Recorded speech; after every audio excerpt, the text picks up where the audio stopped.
그리스도인은 열매로 말한다라는 제목으로 오늘 함께 하나님 말씀 나누도록 하겠습니다. 거짓 선지자들을 삼가라, 오늘 그렇게 말씀하고 계십니다. 그들은 열매 맺지 못하는 가시나무라, 엉겅퀴라 책망하십니다. 좋은 나무는 좋은 열매를 맺고 못된 나무가 못된 열매를 맺는다, 그렇게 말씀하십니다. 열매로 그들을 안다라고 말씀하고 계신 것입니다. 제가 미국에서 지낼 때 복숭아가 참 맛있구나, 그런 생각을 하며 복숭아를 맛있게 먹었습니다. 지금 제가 이 말을 드리니까 저를 쳐다보시면서 뭔들 맛이 없었겠나, 지금 뭐 다 맛있었는데요, 특별히 복숭아가 다른 어떤 것들은 한국 과일이 다 더 맛있는데 이상하게 복숭아는 너무 맛있는 거예요.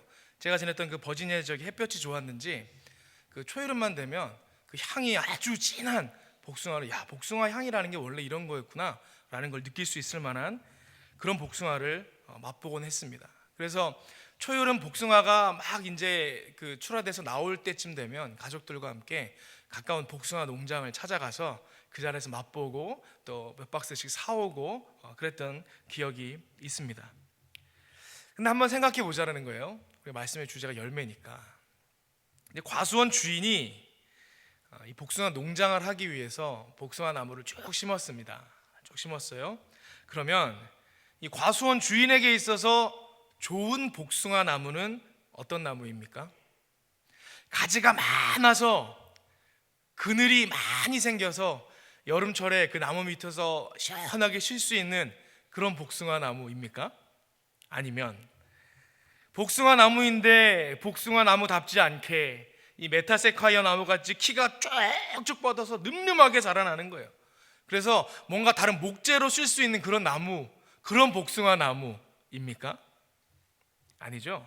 여러분, 과수원 주인에게는요, 맛있는 복숭아, 그죠? 큰 복숭아, 달콤하고 향기로운 복숭아를 풍성하게 맺는 나무, 그 나무가 가장 좋은 나무입니다. 다시 말해서 복숭아 나무의 복숭아 나무됨은 그 나무가 얼마나 좋은 열매, 얼마나 좋은 복숭아를 맺느냐에 달려있다라는 거예요. 마찬가지로 우리 그리스도인의 그리스도인됨은 다름이 아니라 바로 열매로 나타납니다. 여러분, 아무리 떠들어봐야 소용이 없습니다. 열매만 딱 보면 진짜 그리스도인인지 아닌지 알 수 있습니다. 그냥 보면요, 믿음이 좋아 보이는 사람입니다. 직분도 있고 이것저것 봉사도 많이 합니다. 그런데 하는 일마다 열매가 없는 거예요. 열심히 한다고 하는데 기쁨도 없고 어떤 변화도 없고 아무런 긍정적인 영향력이 안 나타납니다. 오히려 같이 일한 사람들이 상처받고 자기도 보람 없고 지치기만 하고 또 중요한 순간에 갑자기 못하겠다, 그만둔다 그래서 목회자들 시험 들게 만들고, 여러분, 그런 사람들이 있다라는 것입니다. 그러면 여러분, 그 사람은 뭔가요? 진짜 그리스도인입니까? 아니라는 것입니다. 여러분, 제가 너무 과격하게 얘기하고 있는지도 모르겠습니다. 그런데 23절에 그때 내가 그들에게 밝히 말하되 내가 너희를 도무지 알지 못하니 불법을 행하는 자들아 다 내게서 떠나가라 하리라. 오늘 주님이 말씀하시기를 예수님은 그런 사람 모른다라는 거예요. 조금 억울한 기분이 들기도 합니다. 나름 열심히 한다고 했는데 뭐 결과만 중요시하는 것 같고 결과주의도 아니고. 하지만 여러분, 하나님이 우리를 평가하시는 기준은요, 다른 게 아니고 바로 우리의 열매라는 사실을 분명히 기억해야 한다라는 것입니다. 열매 맺지 못하는 나무는 찍어서 불에 던져버린다고 하셨습니다. 우리 이왕 믿기로 한 거면, 우리 주님께서 그거 원하신다 그러면 여러분, 그렇게 하는 게 맞지 않겠습니까? 하나님 안에서 온전히 열매 맺는 저와 여러분들 되시기를 바랍니다. 그렇다면 여러분, 열매는 어떻게 맺는 것입니까? 열심히 한다고 했는데도 안 될 때가 있잖아요. 그렇지 않습니까? 오늘 제가 열매 맺는 중요한 원리 두 가지를 알려드리려고 합니다. 첫 번째는 우리가 사명에 충실할 때 열매를 맺게 된다라는 거예요. 여러분, 각각의 그리스도인들의 열매는 구체적으로는 각각의 사명과 관련이 되어 있습니다. 여러분, 사명이 무엇입니까? 아무거나 내가 하고 싶은 게 사명입니까? 그렇지 않습니다. 사명은 하나님이 나를 통해서 이루기를 원하시는 것, 여러분, 그게 사명입니다. 여러분, 그거 아시는지 모르겠습니다. 여러분의 생명이 있기 이전에 여러분의 사명이 먼저 있었습니다. 생명과 사명 중 무엇이 먼저입니까? 여러분, 중요성을 뒤로 하더라도 그 시간적인 순서가 뭐가 먼저입니까?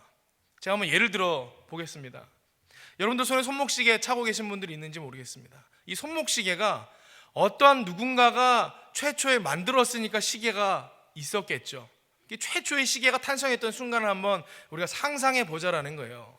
어떤 사람이 시계를 만들 때 집에 놀다가 보니까 뭐 톱니바퀴도 있고 나사도 있고 뭐 이것저것 있어요. 그래서 심심하니까 그거 가지고 쪼물딱 거린 거예요. 이것도 하고 저것도 하고 뭐 쪼여보기도 하고 붙여보기도 하고, 그렇게 놀다 보니까 갑자기 이게 뭔가 째깍 하더니 움직이기 시작합니다. 규칙적으로 돌아가기 시작하는 거예요. 야, 이거 규칙적으로 움직이는 거 보니까 하루의 시간을 알리는 기계인 시계로 사용하면 되겠다라고 하고 시계가 만들어졌을까요? 그렇지 않겠죠. 하루의 시간이 아침부터 저녁까지 지나가는데 시간을 가르쳐주는 뭔가가 필요하면 좋겠다라는 생각을 가지고 시간을 가르쳐주는 기계를 만들어야겠다라는 목적을 먼저 가지고 만들어서 시계가 만들어졌다라는 거예요. 여러분이 앉아 계신 의자도 마찬가지고 마이크도 마찬가지고 다 마찬가지 아닙니까? 모든 만들어진 것들은요, 그 존재가 있기 이전에 뭐가 있었느냐? 그 목적이 있었다라는 것입니다. 마찬가지로 모든 하나님이 만드신 피조물도요, 우연히 만들어진 게 없습니다. 그것이 존재하기 이전에 그것에 목적이 있었다라는 것입니다. 그게 피조물의 특징입니다. 우리도 마찬가지죠. 우리 생명이 있기 이전에 우리의 사명이 먼저 있는 것입니다. 그런데 이것을 잘 모르시는 분들이 있다라는 거예요. 그래서 사명이 뭔지도 모르면서 생명에만 집중하며 인생을 허비하는 사람들이 있다라는 것입니다. 우리가 신앙생활을 하다 보면요, 이 생명이 먼저인 사람이 있고 또 반대로 사명이 먼저인 분들이 있습니다. 그런데 가만 보면 이 두 부류의 분들은 벌써 기도가 달라요. 기도가. 생명이 먼저 있는 사람들을 기도하는 걸 잘 들어보면요, 항상 먼저 구하는 것이 뭐냐? 의식주랑 관계된 거예요. 왜냐하면 늘 이분들은 입을 것, 먹을 것, 살 것, 이런 것들이 걱정이 되거든요. 왜요? 생명이 더 중요하니까. 시험 드는 것도 보면 먹고 사는 문제 때문에 넘어집니다. 여러분, 그런데요, 분명히 기억하십시오. 이런 것들을 구하는 기도는 믿음 밖에 있는 사람들, 이방인들이 구하는 것입니다. 우리 동양문화권에서 말하고 있는 의식주를 이 팔레스타인, 예수님 계시던 그 팔레스타인식으로 표현하면 무엇입니까? 식음의예요. 식음의. 먹는 것, 마시는 것, 입는 것. 거긴 우리랑 기후나 환경이 다르니까 우선순위가 달랐겠죠. 식음의입니다. 풀어서 말하면 뭐예요? 무엇을 먹을까? 무엇을 마실까? 무엇을 입을까? 어디서 많이 들어보지 않았습니까? 마태복음 6장 31절 32절에 그러죠. 그러므로 염려하여 이르기를 무엇을 먹을까? 무엇을 마실까? 무엇을 입을까 하지 말라. 다 이는 이방인들이 구하는 것이라. 너희 하늘 아버지께서 이 모든 것이 너희에게 있어야 할 줄을 아시느니라.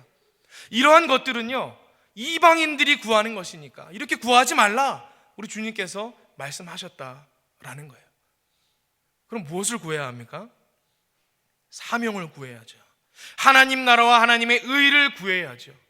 여러분, 믿음의 사람들은요, 항상 사명을 구하는 자들입니다. 사명을 감당하는 것이 삶의 목적이고, 그래서 그의 모든 관심사도 그 사명을 이루는 것에 초점이 맞추어져 있습니다. 그래서 생명보다 사명이 먼저인 분들을 한번 보세요. 그분들은 늘 사명이란 표대를 향해서 거침없이 달려가시는 분들입니다. 간혹 시험 드는 것 같은 모습을 보일 때도 보면 이분들은 다른 이유가 아니라 본인의 사명 때문에 그런 모습을 보일 때가 있다는 거예요. 자기 사명 감당함이 있어서 자기 부족함을 느끼고 그것 때문에 눈물을 흘리고 그것 때문에 하나님 앞에 매달리고 있습니다. 여러분, 벌써 차원이 다르지 않습니까? 여러분, 한번 잘 생각해 보세요. 우리가 시험 들 때가 언제인가? 낙심할 때가 언제인가? 내가 두려워 떨 때가 언제인가?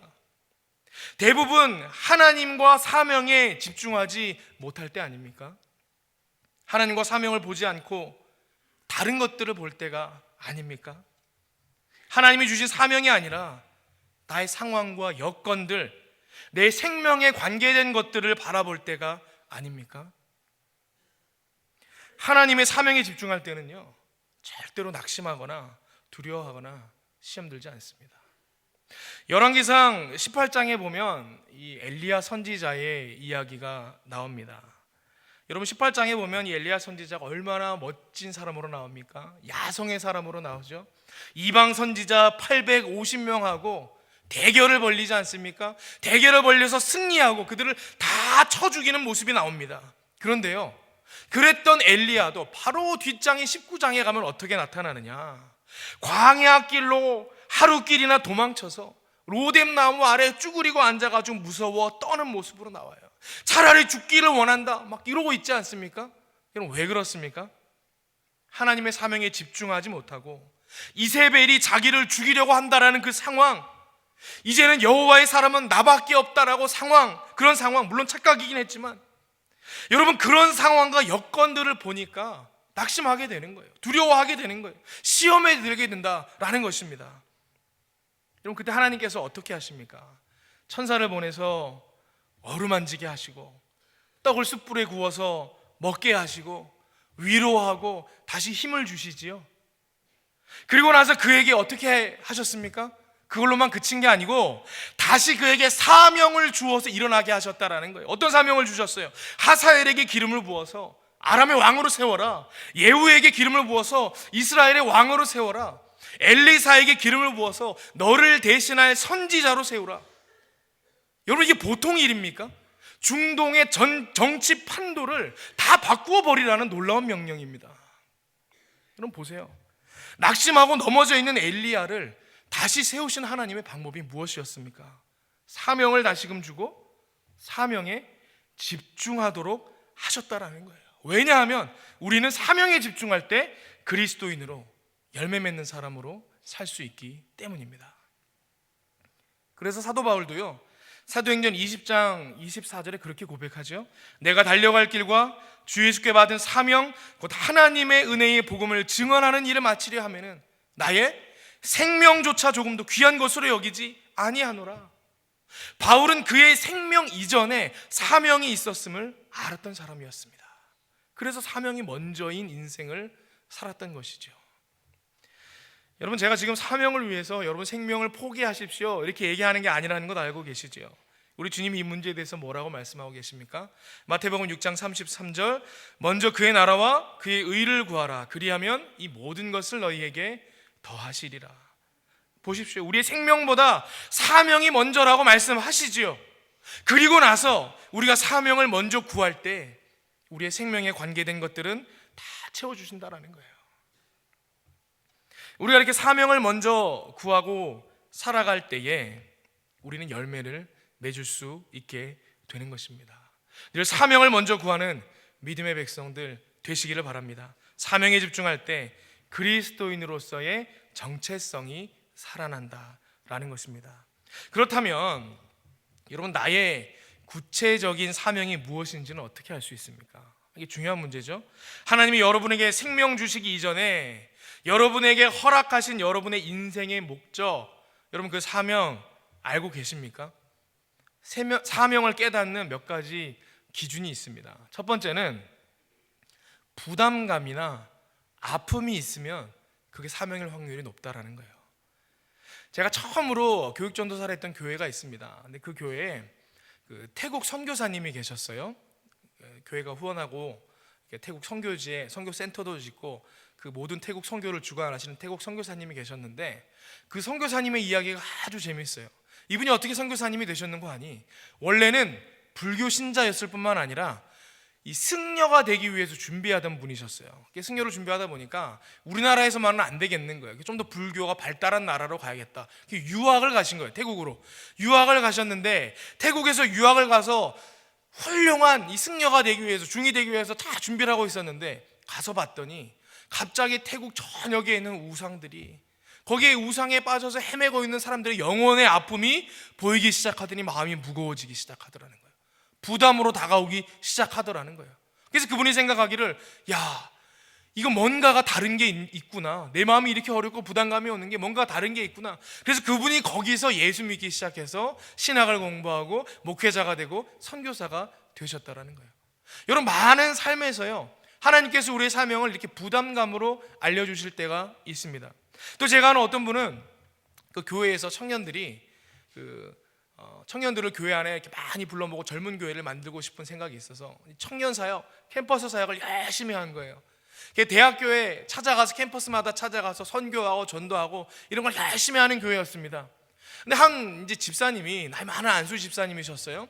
근데 갔더니 자기는 전도도 하고 싶고 그런데 시간도 바쁘고 일정도 안 맞고 또 나이가 많다고 안 껴주고 막 이러니까 본인은 하고 싶은데 내가 뭐 할 게 없을까 이러다가, 그래, 전도하는 사람들 격려나 해야겠다 이런 마음으로 캠퍼스 전도하는 전도지에 간 거예요. 그래서 아이스크림 같은 걸 사가지고 가가지고 우리 전도팀들 어디 있나 이러고는 캠퍼스를 막 찾아다녔다는 거죠. 다니다 보니까 뭐가 보이죠? 오고 가는 대학생들이 보이는 거예요. 청년들이 보이는 거예요. 평소에는 아무리 봐도 별 느낌 없던 그 청년들이, 대학생들이 갑자기 그날따라 다르게 보이더라는 거예요. 그 눈빛이 어둡고 어깨가 축 처져 있고 저 앞길 모르는 미래를 향해서 낙심하고 있는 영혼들이 보이기 시작하더라는 거예요. 마음의 부담감으로 다가오기 시작하더라는 거예요. 그때 이분이 그 부담감을 느끼고서는, 야, 하나님께서 나에게 이 길을 주시는구나, 평생 캠퍼스 사역에 헌신하는 이 캠퍼스 사역자가 됐습니다. 여러분, 하나님께서 우리에게 그런 식으로 일하신다라는 거예요. 여러분, 중국 그러면 뭐가 떠오르십니까? 평소에는 중국 하면 짜장면이지 그래서 짜장면 막 이렇게 먹었는데 어느 날부터인가 갑자기 중국 그러면 뭔가 마음이 부담스러워지기 시작하는 거예요. 저 중국 지하교회에 있는 성도들 어떻게 하면 좋은가? 그건 뭐예요? 하나님께서 중국을 위해서 기도하라고 사명 주시는 거예요. 일본 그러면 뭐 스시 이런 것만 생각났는데, 제가 먹는 것만 자꾸 예를 들어 죄송합니다. 스시 막 이런 게 생각이 났는데 어느 날부터인가 갑자기 마음이 아파오더니, 세계에서 가장 기독교 인구 비율이 낮은 나라 중에 하나가 일본이라는데 우리 이웃 저 나라가 저러면 안 되는데 마음에 부담감이 오기 시작합니다. 그게 뭐예요? 하나님께서 일본을 위해서 기도하고 일하라고 사명을 주시는 걸 확률이 높다라는 거예요. 여러분이 지역사회를 돌아다니시다가, 이 중화동 일대를 다니시다가 평소에는 별로 그런 마음이 없었는데 어느 순간에 이 지역사회 주민들의 영혼이 보이기 시작하고 피폐해진 지역, 그 영적으로 메말라 있는 이 지역 주민들이 마음으로 다가온다, 부담감으로 다가온다 그러면 빌립 전도대로 오시길 바랍니다. 제가 담당하고 있습니다. 첫 번째는 부담감이나 아픔이 있으면 그게 사명일 수 있다는 거예요. 두 번째는 기쁨이 있으면 사명입니다. 여러분, 우리가 여러 가지 일들을 하지만, 교회에서도 그렇잖아요. 여러 가지 일들을 해보지만 특별히 유난히 기쁜 일들이 있어요. 그죠? 기쁜 일들이 있어요. 어떤 분들은요, 교사로 섬기면서 다음 세대를 키울 때 기쁨이 충만한 분들이 있어요. 어떤 분들은 찬양대로 섬기면서 하나님을 영화롭게 하고 찬양할 때 기쁨이 충만해지는 분들이 있어요. 여러분, 우리의 직분이, 이 사명이라는 것은요, 기쁨이 있어야 한다는 것이에요. 여러분, 저를 보세요. 늘 웃지 않습니까? 기쁨이 넘치잖아요. 왜 그렇죠? 이게 제 사명이라서 그렇다는 거예요. 사명이라서. 여러분, 섬김 가운데 기쁨이 없다 그러면요, 그 사명이 아닐 확률이 있습니다. 여러분, 교회 생활 하시고 여기저기 부서에서 봉사활동하고 섬기실 때에 뭔가 모를 기쁨이 있다, 그럼 그 하나님이 주신 사명일 확률이 있다는 것입니다. 세 번째는 풍성한 열매가 있으면, 여러분, 그게 사명입니다. 자신들의 강점이 있어요.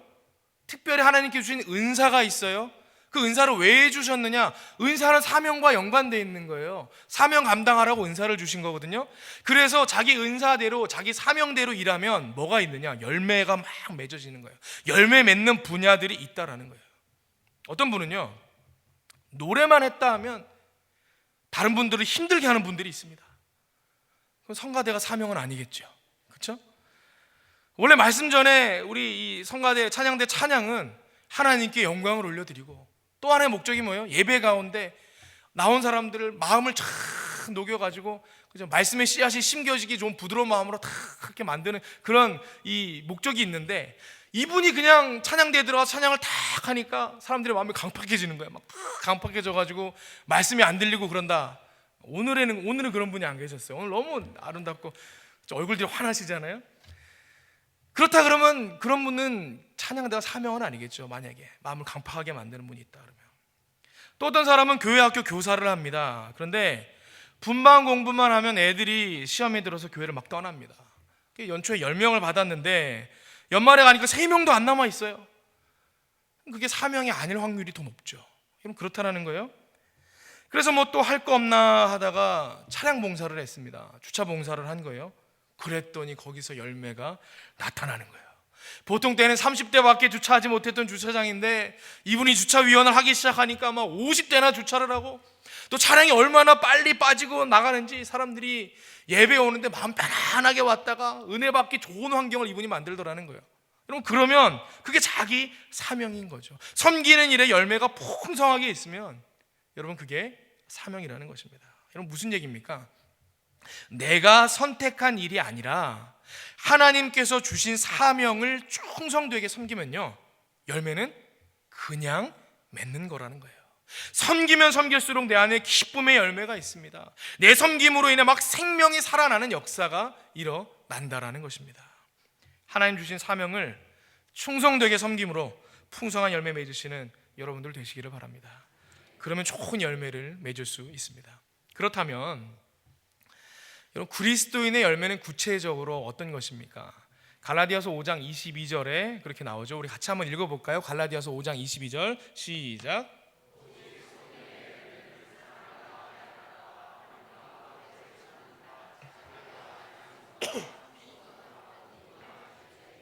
이 같은 것을 금지할 법이 없느니라. 아멘.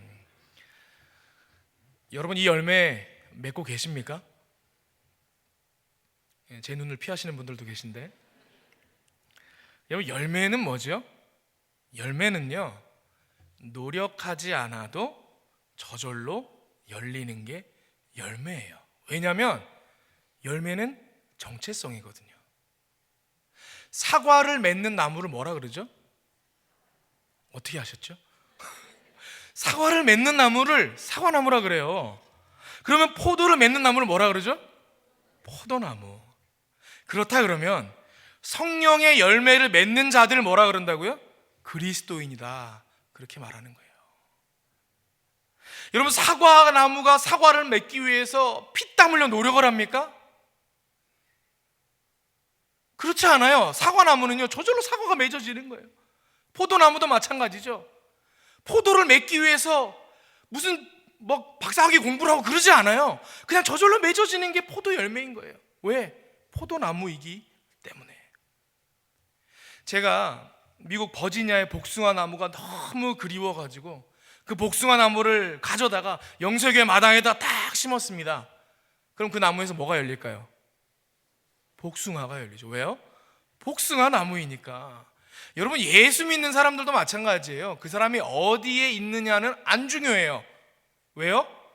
그게 우리의 정체성이니까. 어떠한 상황에 있든지 어떠한 위치에 있든지 어떠한 시대에 있든지 막론하고요, 그리스도인들은 성령의 열매를 저절로 맺게 되어 있습니다. 그게 우리의 정체성이기 때문에 그렇습니다. 그러니까 오늘 우리 주님께서 그리스도인들을 열매로 판단하신다, 그렇게 말씀하신 것 아니겠습니까?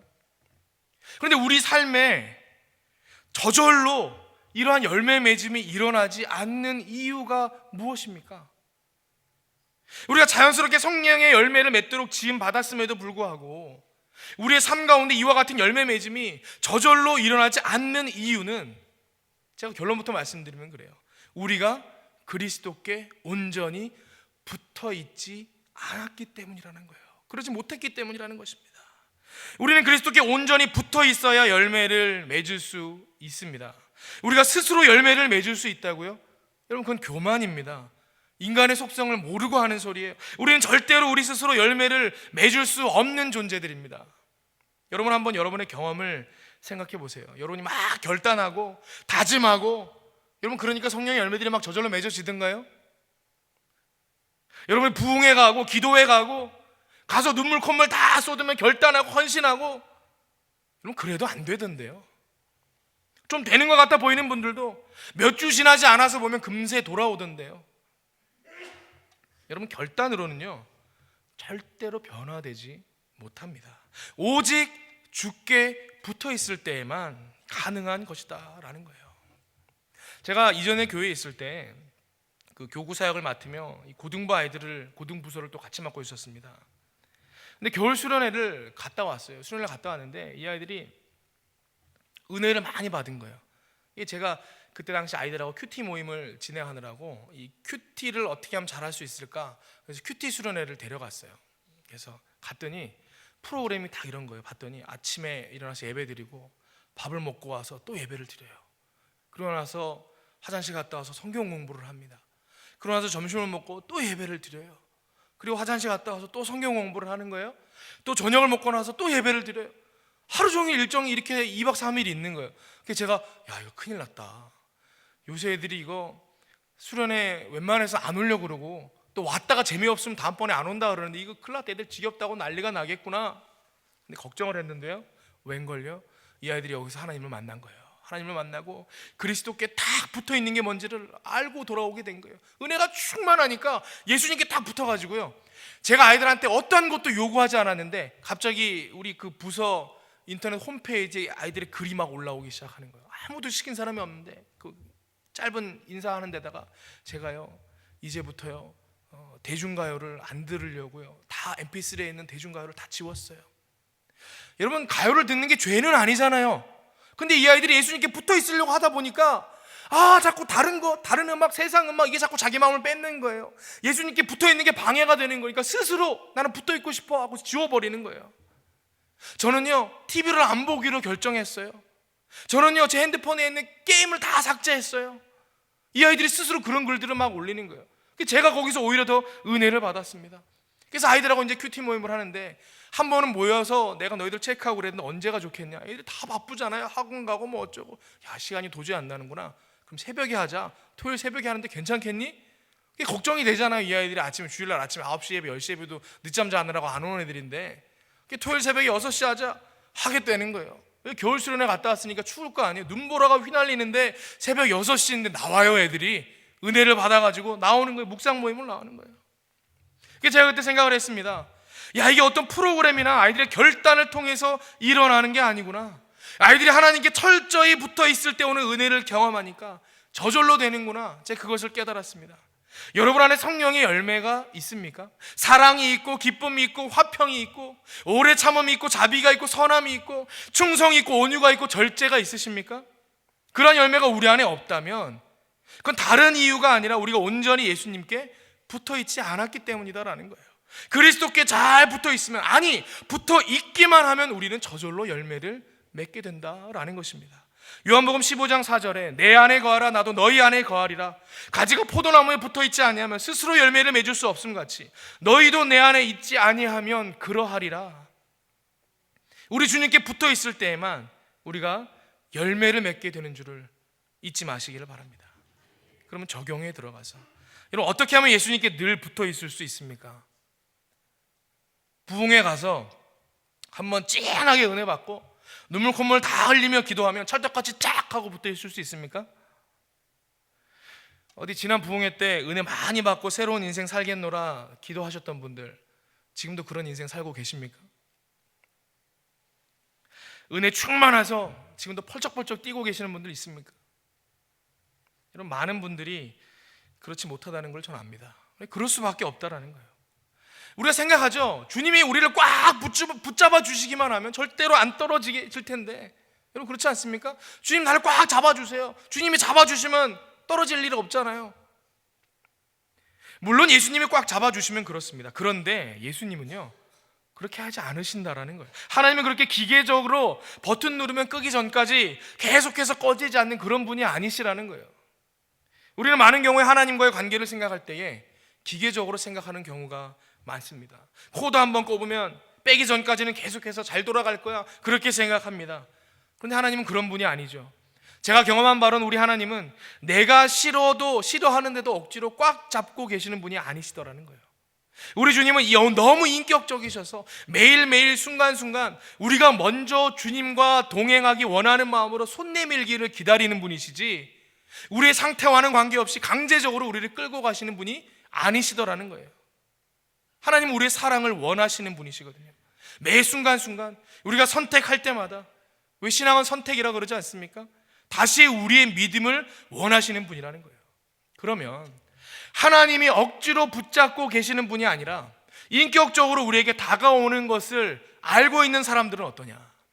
하나님이 기계적인 분이 아니라는 것을 아는 사람들도요, 가만 보면 이분들도 항상 하나님께 붙어 살지는 못하더라고요. 왜 그렇지요? 자기 자신을 너무 믿어요. 자기는 그렇게 할 수 있을 거라고 믿는다라는 거예요. 자기 자신을 너무 믿기 때문에 그렇습니다. 여러분, 그런데 인간이 그렇게 신실한 존재가 아니라는 것 우리가 다 잘 알고 있지 않습니까? 우리가 우리 자신을 너무 믿습니다. 한번 은혜 찐하게 받으면 언제나 내가 하나님을 향한 마음이 변함없을 거라고 생각하기 때문이라는 거예요. 여러분, 만약 그게 아니라 그러면, 그게 아니라는 것을 내가 안다 그러면 어떻게 해야 됩니까? 자꾸만 은혜 받을 기회를 스스로 만들어야죠. 하나님의 은혜가 임하는 곳이다 그러면 그 자리에 계속 나아가야죠. 여러분, 그 자리가 어디입니까? 그런 자리가 어디예요? 예배죠. 예배마다 빠지지 말고 다 나와야죠. 저는 가끔 그런 생각을 합니다. 내가 목회자가 안 됐어도 내가 이렇게 매주일마다 빠지지 않고 예배 나왔을까? 여러분, 솔직한 얘기로 그렇지 않았을 수도 있겠다, 그렇게 생각을 합니다. 왜냐하면 목회자인 저도요, 너무 지치고 피곤하고 막 낮에 신방도 많고 막 그러면요, 이 저녁 늦게 하는 수요 사경회 같은 때는 이 나오기 힘들 때도 있고 그래요. 오늘은 좀 쉬고 싶다. 근데 저는 빠질 수 있나요, 없나요? 못 빠지죠. 왜요? 잘리니까. 그러니까 계속 나오는 거예요. 힘들다. 그래도 나가야지 어떻게. 그러고 나옵니다. 그런데 어쩔 수 없이 나왔는데 그곳에서 하나님 만나주시는 거예요. 하나님 만나주시고 엘리야에게 했던 것처럼 어루만져 주시고 은혜를 주시고 또 힘을 얻어서 주님과 동행하는 삶을 살게 되고 그런 일들이 일어나게 되더라는 거예요. 그래서 저는 그 이후로부터 그런 생각을 해요. 나는 할 수 없지만 하나님 만나기만 하면, 하나님 만나서 은혜로 내가 붙어있기만 하면 저절로 되는구나. 그래서 은혜 받을 수 있는 자리다가 구조적으로 자꾸 그런 자리를 만드는 거예요. 신방 다니다 보니까 어떤 분이 그래요. 요즘에 수요 사경회 같은 때 오면 찬양대가 늘었다라는 거예요. 그게 왜 늘었는가 하고 봤더니, 제가 수요 사경회는 너무너무 가고 싶은데 제가 너무 연약해서 자꾸 빠져요. 그래서 안 빠지려고 찬양대를 했어요. 그렇게 얘기를 하는 거예요. 이분 지혜롭습니까? 안 지혜롭습니까? 지혜롭죠. 연약한 걸 아는 겸손한 종들은요, 자기 자신은 그렇게 스스로 코 깨는 지혜를 발휘를 해야 돼요. 자꾸 하나님의 은혜에 연결되는, 그래서 내가 예수 그리스도께 붙어 있으려고 노력을 하는 그런 작은 노력이 우리 안에 있으면 예수님께서 부어주신 은혜, 주님께서 채워주신 은혜로 우리가 아름다운 열매들을 맺을 수 있다라는 것입니다. 성령의 열매는 우리가 주님께 온전히 붙어 있을 때 맺게 되는 것인 줄 믿으시길 바랍니다. 말씀을 정리합니다. 그리스도인들은 다른 거 필요 없죠? 열매로 말하는 것입니다. 이 열매는 우리가 먼저 하나님 나라와 그의 의, 우리의 사명을 구할 때 맺게 되는 것인 줄 믿으시길 바랍니다. 또한 이 성령의 열매는 우리의 결단으로는 온전히 맺을 수 없습니다. 오직 주님께 꼭 붙어 있을 때에만 저절로 맺게 되는 것입니다. 주님께 온전히 붙임받아 삶 가운데 성령의 열매를 풍성히 맺는 하나님의 신실한 백성들 되시기를 바랍니다. 함께 기도하겠습니다. 아버지 하나님, 우리가 참 열매 맺는 그리스도인 되어지기를 원합니다. 우리로 사명에 집중케 하시고 그리스도께 온전히 붙어있게 하여 주시옵소서. 예수 그리스도의 이름으로 기도하옵나이다. 아멘.